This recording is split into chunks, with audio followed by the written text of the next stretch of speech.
The 2016 movie Countdown not only features 2 WWE wrestlers, but it also includes a scene that takes place at a WWE show. In the film, Dolph Ziggler plays a detective, while Kane plays the police chief. Things really get going when Dolph and Kane find out that a child is being held hostage. The kidnapper tells them to bring the ransom money to an arena where a WWE show is going on. Once the handoff is made, the police try to take down the kidnapper, which prompts Ziggler to give chase. The show-off then literally bumps into Rusev, leading to this. I'm a cop! Show me your badge! Hang on! Now that's a real man. In Fast X, the main character, Dominic Toretto, gets framed for a terrorist attack. The government starts going after him, as well as Dominic's family. They break into Dom's house to take his son hostage, but luckily, Dominic's brother, John Cena, is there to make the save. He beats up the government agents and uses his WWE finishing move, the Attitude Adjustment. There's only one thing that would have made this scene better.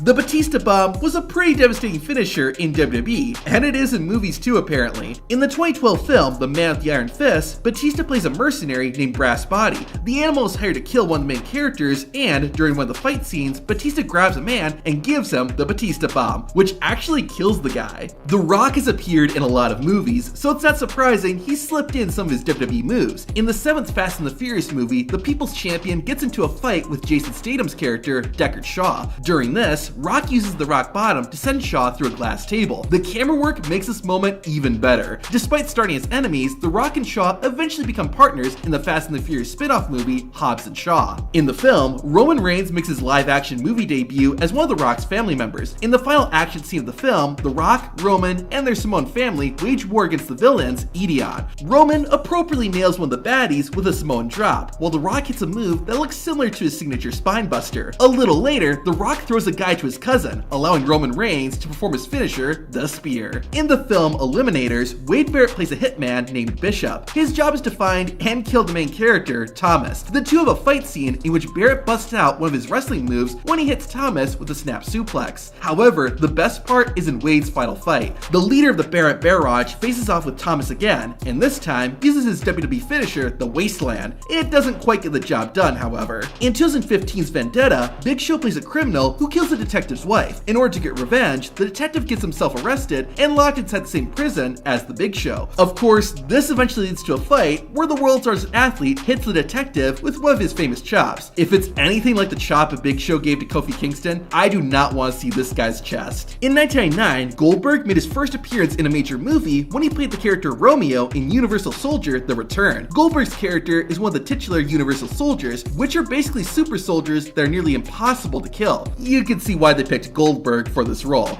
Anyways, Goldberg and the other Universal Soldiers get out of control and start running amok. This leads to a scene where Goldberg fights a bunch of hospital guards. The master of the jackhammer nails one of them with his infamous super kick and then follows up by mowing a guy down with his signature spear. Goldberg goes for a second one, but nobody's home. The 2015 film Wrestle Madness is about a talking dog who becomes a wrestler. As such, one former WWE wrestler appears in the movie. In the climax of the film, the dog, named Russell, faces a wrestler called the Hammer, played by John Morrison. During their match, Morrison gets on the top rope and performs Shooting Star Press. Unlike in WWE, the finishing move doesn't get the job done, as Russell dodges Morrison's finisher and pins him to win. In Rocky III, Hulk Hogan plays a character named Thunderlips, a huge and strong world champion wrestler. So basically, Hulk Hogan in real life. Hogan faces off against the title character Rocky in a boxer vs wrestler exhibition match for charity. As you would expect, the Hulkster hits several wrestling moves, but the best is when he leaps into the air and hits Rocky with the leg drop, the same finishing move Hulk Hogan used in WWE. Now this next scene will leave you satisfied. In 2011, Trish Stratus became a bounty hunter in a movie titled, appropriately enough, Bounty Hunters. In the final fight scene of the movie, Stratus finds herself fighting against one of the antagonists. During this, Trish bounces off the wall and successfully hits Stratus' faction, which actually ends the fight. Although, if you ask me, it doesn't look like the woman's head actually hit the floor. In 2018, Shawn Michaels became a superhero. Sort of. The Heartbreak Kid appeared in the Star Wars and Marvel parody film Avengers of Justice: Farce Wars. Michaels plays the incredible Master Yoga, who becomes the mentor of the main character, a retired superhero. While training his student, Mr. WrestleMania decks him with a clothesline, then dishes out a hip toss before ending with sweet chin music. It might seem a bit brutal, but hey, it teaches the lesson. We don't see many submission finishers used in movies, but the 2017 Psych film changed that. In it, Charlotte Flair plays one of the henchmen for the main villain. Her big scene comes near the end of the movie when she attacks two of the good guys. One of the moves Flair uses is the figure 8, which works out really well. All day apparel.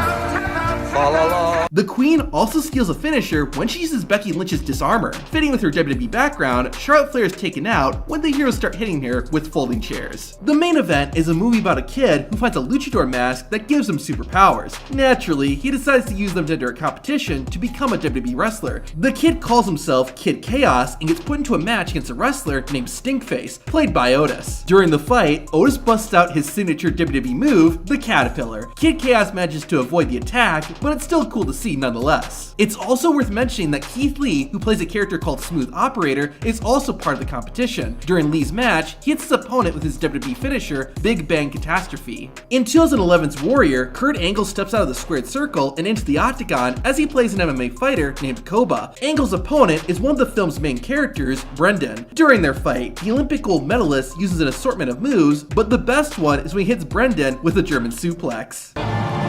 Brandon's going for it.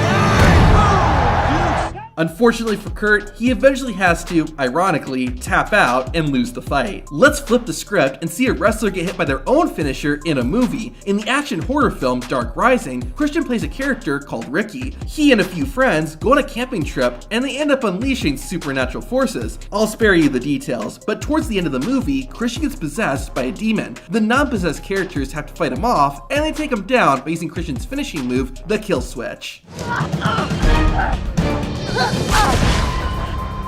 If there's one move from Eve Torres' WWE arsenal you remember, it's probably her moonsault. Torres agreed and brought the finishing move with her when she appeared in the fourth Scorpion King movie. At one point in the film, the main characters need a map. The guy who has it will only hand it over if the female member of the group, Valina, takes on a woman named Chinkara, aka Eve Torres. The two ladies go at it in a ring covered in nets, where the former WWE wrestler dominates. Finally, Eve climbs to literally the top rope and executes the moonsault. Despite what you might be expecting, Torres actually hits the move successfully. However, due to plot armor, Eve does lose the match. This next one doesn't make any logical sense, but it is awesome. In the movie Girls Gone Dead, Jerry the King Lawler plays the role of a sheriff in a coastal town during spring break. It just so happens that a masked killer is on the loose and is killing off a group of college girls one by one. In the climax, the villain gets set on fire and then Jerry Lawler pulls a Randy Orton and hits a pile driver from out of nowhere. Just like in wrestling, the King's finisher gets the job done.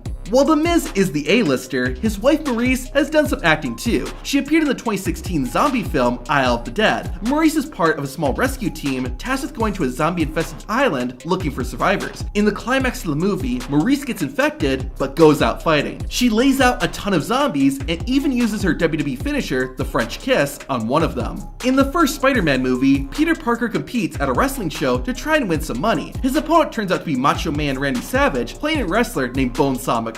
Before they lock up, we see Macho Man's character in action. One of the moves he hits is a diving elbow drop, Randy Savage's finishing move when he was a wrestler in WWE. It made an already awesome movie a bit more awesome seeing Randy perform his iconic move. However, did you know that Macho Man got injured while filming Spider-Man? To see it, watch the video on screen.